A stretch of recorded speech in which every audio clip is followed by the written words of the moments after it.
Hello and नमस्कार, मैं हूं प्रशांत और ये है आपकी कंपनी अकाउंट्स की क्लास नंबर, जिसमें हम करेंगे शेयर को प्रीमियम पर किस तरीके से इशू किया जाता है। हम इसके अकाउंटिंग ट्रीटमेंट करेंगे, साथ ही हम एक थ्योरी भी कवर करेंगे कि जब शेयर को प्रीमियम पर इशू किया जाता है तो उससे बनने वाले सिक्योरिटी प्रीमियम का यूज किस तरीके से होता है। दोस्तों, इस तरीके के टॉपिक को सीए इंटरमीडिएट तक पूछा जाता है। हम +2 क्लास से इसका एक बेस शुरू कर रहे हैं, तो आज की क्लास में हम करेंगे इशू ऑफ शेयर। दोस्तों, क्लास शुरू करने से पहले मेरी आपसे रिक्वेस्ट है, प्लीज मेरे चैनल को सब्सक्राइब कर दीजिए। मुश्किल से आपका 1 सेकंड का वक्त लगेगा। तो चलिए आज की क्लास को शुरू करते हैं। तो दोस्तों, ये है आपकी क्लास नंबर 3 और यहाँ हम कॉन्सेप्ट नंबर 3 लिखेंगे। पहली क्लास में मैंने आपको बैलेंस शीट किस तरीके से बनती है मैंने सिखा दिया था। दूसरी क्लास में हमने किया था इशू ऑफ शेयर को एट पार पर किस तरीके से इशू किया जाता है। अब हम करेंगे प्रीमियम पर। ठीक है दोस्तों, इस बात को आप रट लीजिए। जो फेस वैल्यू होती है उसको बोला जाता है ओरिजिनल वैल्यू, और ये बात मैं आपको हर क्लास में लिखवाऊंगा। हम एक छोटे से एग्जांपल से समझते हैं कि issue of share at premium किस तरीके से होता है। देखिए, किसी कंपनी के पास 2 लाख शेयर है। हर एक शेयर की कीमत है 13 रुपए, 13 रुपीज ईच। कंपनी 4 रुपए एप्लीकेशन पर मंगवाती है, 2 रुपए अलॉटमेंट पे मंगवाती है जिसमें 3 रुपए प्रीमियम है, 2 रुपए फर्स्ट कॉल पे मंगवाती है और 2 रुपए फाइनल कॉल पे मंगवाती है। तो जब हम इसका चार्ट बनाएंगे तो इस तरीके से होगा। 2 लाख शेयर्स है, तो अगर एप्लीकेशन पे 4 रुपए मंगवाया जाता है तो कंपनी के पास आता है 8 लाख रुपए। जब अलॉटमेंट पर 2 रुपए मंगवाया जाता है तो कंपनी के पास आते हैं 4 लाख रुपए। इसके साथ साथ जब प्रीमियम का पैसा मंगवाया जाता है तो कंपनी के पास 6 लाख रुपए का सिक्योरिटी प्रीमियम आता है। 2 लाख इंटू 3 करेंगे तो 6 लाख रुपए का प्रीमियम बैठेगा। कंपनी ने फर्स्ट कॉल पर 2 रुपए मंगवाए, जिसके हिसाब से कंपनी के पास 4 लाख रुपीज की इनकम होगी। और जब कंपनी 2 रुपए फाइनल कॉल पर मंगवाएगी तो कंपनी के पास 4 लाख रुपीज आएंगे। यानी कि कंपनी के पास जब शेयर को सिक्योरिटी पर इशू किया जाएगा तो कंपनी के पास 2 तरह का पैसा आएगा। पहला पैसा आएगा शेयर कैपिटल में और दूसरा पैसा आएगा सिक्योरिटी प्रीमियम में। जब हम बात करेंगे शेयर के इशू करने से तो वो आपको 8 लाख रुपए, 4 लाख रुपए, 4 लाख रुपए और इधर 4 लाख रुपए, यानी कि टोटल 20 लाख रुपए कंपनी के पास शेयर को इशू करने से आएगा। और सिक्योरिटी प्रीमियम का पैसा हम डालेंगे सिक्योरिटी प्रीमियम रिजर्व में। अब दोस्तों, एक बात समझिए क्वेश्चन में, जब शेयर कैपिटल का पैसा कंपनी के पास आएगा तो कंपनी उस पैसे से बिजनेस करेगी और प्रॉफिट कमाएगी। लेकिन जब सिक्योरिटी प्रीमियम का पैसा कंपनी के पास आएगा तो कंपनी उससे बिजनेस नहीं कर सकती, कंपनी उसे अपने बिजनेस में इन्वेस्ट नहीं कर सकती। ये काफी इंपॉर्टेंट कॉन्सेप्ट है। कंपनी सिक्योरिटी प्रीमियम का पैसा सिर्फ 6 सोर्स में लगा सकती है, जिसके नाम है पी, बी, सी और डी। ये एक शॉर्ट नेम है जिससे आप समझ जाएंगे कि सिक्योरिटी प्रीमियम का पैसा कंपनी कहाँ कहाँ लगा सकती है। पी से होता है प्रीलिमिनरी एक्सपेंसेस, जो कंपनी के अस्तित्व में आने से पहले, जो कंपनी के एग्जिस्टेंस में आने से पहले जो खर्चे किए जाते हैं उन्हें बोलते हैं प्रीलिमिनरी एक्सपेंसेस। इसके अलावा कंपनी प्रीमियम ऑन रिडम्पशन पर इस पैसे का यूज कर सकती है। यानी कि जब आपने पब्लिक से शेयर के रूप में लोन लिया है तो जब आप उस लोन को लौटाएंगे और उस लोन को अगर आप प्रीमियम पर लौटाएंगे तब आप सिक्योरिटी प्रीमियम का पैसा यूज कर सकते हैं। बी से होता है जब कंपनी बोनस शेयर इशू करेगी या कंपनी बाय बैक करेगी। सी का मतलब होता है जब कंपनी अपने शेयर इशू करती है तो उसमें ब्रोकर को जो कमीशंस दिए जाते हैं तो उस खर्चे को सिक्योरिटी प्रीमियम से निकाला जाता है। और डी का मतलब है जब कंपनी अपने शेयर को डिस्काउंट पे इशू करती है। हालांकि डिस्काउंट पे शेयर इशू कंपनी 2013 के बाद से बंद हो गया है, तो यहाँ लिखे आप डिस्काउंट ऑन इशू। इसे मैं आपको बुक में भी एक बार दिखा देता हूँ। ये हमारी बुक है जिससे हम इसको कवर करेंगे। तो यहाँ पे देखिए, कंपनी सिक्योरिटी प्रीमियम से अपने प्रीलिमिनरी एक्सपेंसेस को राइट ऑफ कर सकती है। इस खर्चे से कंपनी वो सारे खर्चे, कमीशन और डिस्काउंट जो शेयर को इशू करने के लिए किए गए हैं उसको कवर कर सकती है। फुल्ली पेड बोनस शेयर अपने शेयर होल्डर को इस पैसे से इशू कर सकती है। देखिए, बोनस का पैसा कंपनी कहाँ से लेकर आए तो उसको सिक्योरिटी प्रीमियम से इशू किया जाता है। कंपनी रिडम्पशन के टाइम पे इस पैसे का यूज कर सकती है। और इसके अलावा बायबैक जो सेक्शन 68 के अनुसार है उसमें भी कंपनी इस पैसे का यूज कर सकती है। तो ये एक थ्योरी पार्ट है जो हमने इससे कवर कर लिया है। दोस्तों, हम एक क्वेश्चन की हेल्प से इस पूरे अकाउंटिंग ट्रीटमेंट को समझेंगे कि एक शेयर को इशू किया जाता है प्रीमियम पर तो उसकी अकाउंटिंग ट्रीटमेंट क्या होगी। तो मैं पहले आपको एक क्वेश्चन लिखवा देता हूँ। मेरे जिन दोस्तों के पास ये बुक है, आपको ये क्वेश्चन इस बुक में मिल जाएगा। बाकी मेरे दोस्तों के लिए मैं ये क्वेश्चन अपनी नोटबुक में लिखवा देता हूँ आप इसे टेलीग्राम चैनल पर, जो मैंने डिस्क्रिप्शन लिंक में दिया हुआ है, आप वहां से डाउनलोड कर लेना। तो दोस्तों ये एक क्वेश्चन है जिसके बारे में लगभग मैंने एक चार्ट से आपको समझा भी दिया है। एक कंपनी है स्पेंसर जिसके पास 5 लाख इक्विटी शेयर है, जिसमें से उसने 2 लाख इक्विटी शेयर को इशू कर दिया।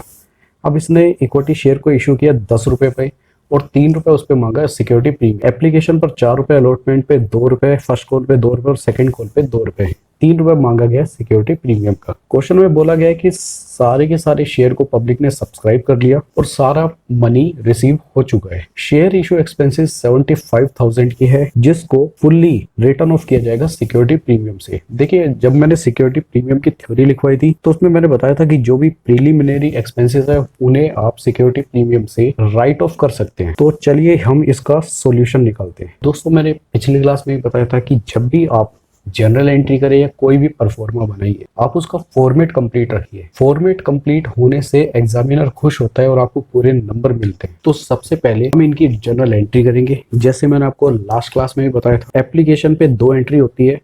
पहली होती है रिसीव की और दूसरी होती है ट्रांसफर की। अलॉटमेंट पर 2 एंट्री होती है। पहली होती है ड्यू की, दूसरी होती है मनी रिसीव की। सेम फर्स्ट कॉल पे यहाँ पे भी 2 एंट्री होगी, पहली ड्यू की और दूसरी रिसीव की। और सेम फाइनल कॉल पे पहले ड्यू फिर रिसीव। तो सबसे पहले हम करेंगे रिसीव की entry. Bank account debit to equity share application account. 2 lakh share है, 4 रुपए मंगवाए थे। आप इस तरीके से लिखिए 2 lakh into 4 money receive on application. अब दूसरी एंट्री करेंगे हम ट्रांसफर की। ये एंट्री हो चुकी है, अब दूसरी एंट्री करेंगे। इक्विटी शेयर एप्लीकेशन को आप ट्रांसफर कर दीजिए शेयर कैपिटल अकाउंट पे। Equity share application account debit to equity share capital. 8 lakh रुपए हमने कैपिटल में ट्रांसफर कर दिए। अब अगली एंट्री हम करेंगे अलॉटमेंट की ड्यू की। देखिए, आपको अलॉटमेंट पे 2 तरह का अमाउंट मिला है। पहला मिला है 4 लाख रुपए अलॉटमेंट के नाम का और 6 लाख रुपए मिला है आपको सिक्योरिटी प्रीमियम के नाम का। तो हम दोनों की एंट्री करेंगे। तो हम इस तरीके से लिखेंगे 4 लाख रुपए अलॉटमेंट की, 6 लाख रुपए सिक्योरिटी प्रीमियम के।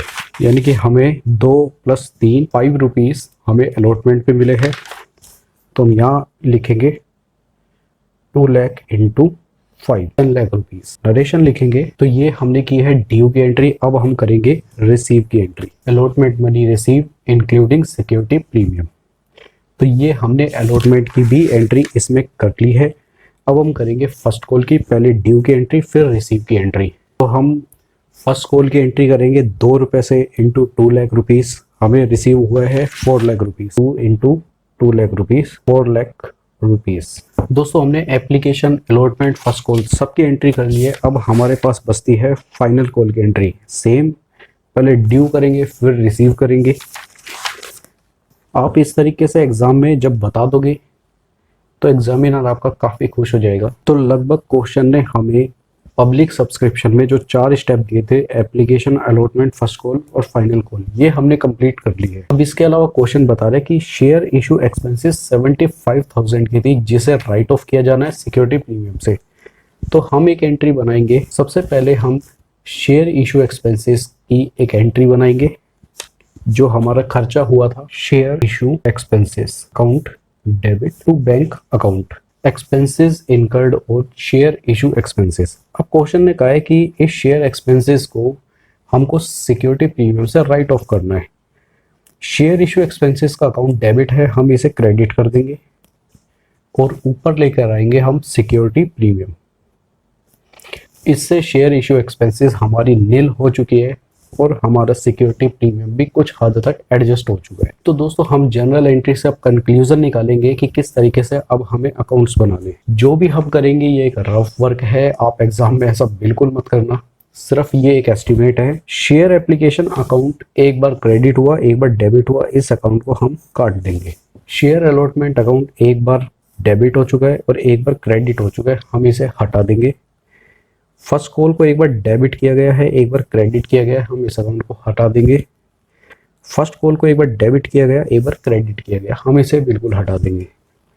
शेयर इशू एक्सपेंसेस एक बार हुआ है हमारा डेबिट और दूसरी बार हमारा हुआ है क्रेडिट, हम इसे भी हटा देंगे। अब जो अकाउंट्स बचे हैं हम उनका टोटल करेंगे। सबसे पहले हम अकाउंट लेते हैं बैंक अकाउंट। बैंक अकाउंट में आपके पास आए हैं 8 लाख रुपीज। दूसरी बार आपको बैंक अकाउंट में मिले हैं 10 लाख रुपए। तीसरी बार हमें बैंक अकाउंट में मिले हैं 4 लाख रुपीस। चौथी बार हमें बैंक अकाउंट में मिले हैं 4 लाख रुपीस और पांचवी बार हमारा बैंक अकाउंट से 75,000 रुपए यानी कि 75,000 कम हो गया है। तो बैंक अकाउंट का टोटल लिखेंगे 25,25,000। इसी तरीके से हम शेयर कैपिटल का करेंगे। हम बैंक अकाउंट कर चुके हैं, ये कैंसिल हो चुके हैं। कैपिटल अकाउंट से 8 लाख रुपीस। इधर हमारा अलॉटमेंट अकाउंट हट चुका है। इक्विटी कैपिटल में है 4 लाख रुपीस। इसके बाद हमारा इक्विटी कैपिटल में फिर 4 लाख रुपीस है। इसके बाद हमारा फिर इक्विटी कैपिटल में 4 लाख रुपीस है। इसके बाद हमारा कहीं पर भी इक्विटी कैपिटल नहीं है। तो शेयर कैपिटल का हमारा टोटल होगा 20 लाख रुपीस। दोबारा से हम अपनी जनरल एंट्री को चेक करेंगे। हमने बैंक अकाउंट कर लिया, ये कैंसिल हो गया, ये हमारा हो चुका है। अलॉटमेंट हो चुका है, ये हम कर चुके हैं। सिक्योरिटी प्रीमियम, सिक्योरिटी प्रीमियम में हम लिखेंगे 6 लाख रुपीस। बैंक अकाउंट हमारा हो चुका है, शेयर कैपिटल हमारा हो चुका, बैंक अकाउंट हो चुका, शेयर कैपिटल यहाँ पे भी हो चुका। इसके बाद हमारा सिक्योरिटी प्रीमियम एक बार डेबिट है, तो हमारा ओवरऑल सिक्योरिटी प्रीमियम है 5,25,000। इस तरीके से आप अपनी जनरल एंट्री को जनरल एंट्री से अकाउंट बना सकते हैं। अब हम बनाएंगे बैलेंस शीट। तो ये हमारा फॉर्मेट है बैलेंस शीट का।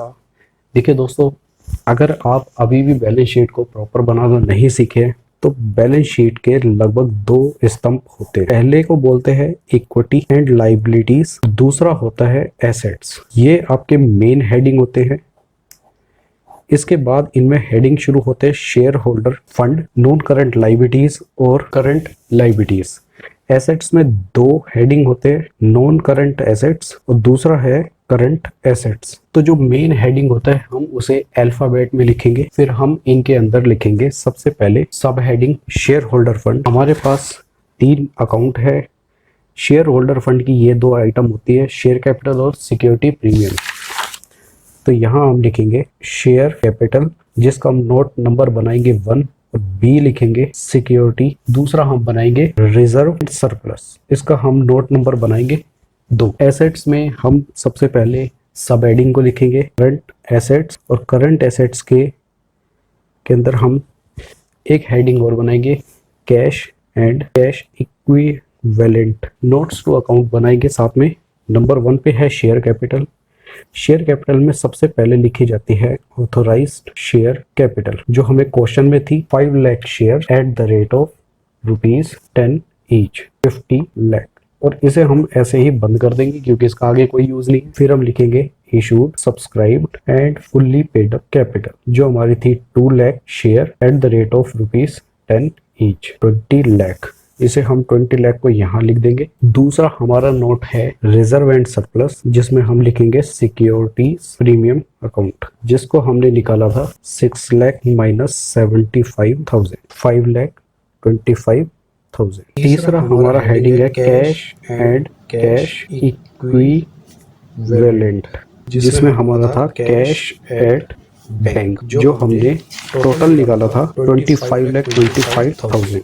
और अगर आप टोटल करेंगे तो आपके बैलेंस शीट के दोनों टोटल इक्वल आएंगे। तो दोस्तों आज की क्लास में इतना। खुश रहिए, पढ़ते रहिए। मिलेंगे अगली क्लास में। This is Prashant Kumar sign of.